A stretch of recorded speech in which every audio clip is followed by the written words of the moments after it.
Welcome back to our channel. In today's video, we'll guide you through the process of sharing a community externally in X.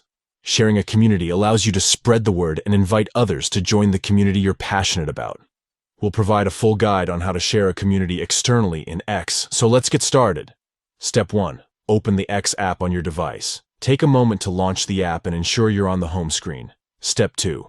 Locate the middle icon in the bottom drawer of the app. Give it a tap to access the community section. Step 3. Look for the wanted community icon or use the search icon to find the community you want to share.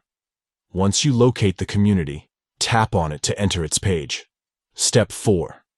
Scroll up on the community page to reveal additional options. Look for the share icon and tap on it. This action will open the sharing options for the community. Step 5. Tap on Share Via and select the method you prefer to share the community externally. You can choose from various options such as social media platforms, messaging apps, or even email. By sharing a community externally, you can introduce others to the vibrant community you are part of, allowing them to join and engage in discussions on topics they are interested in. Thank you for watching our full guide on how to share a community externally in X. If you found this video helpful, please give it a thumbs up and consider subscribing to our channel for more informative tutorials and guides.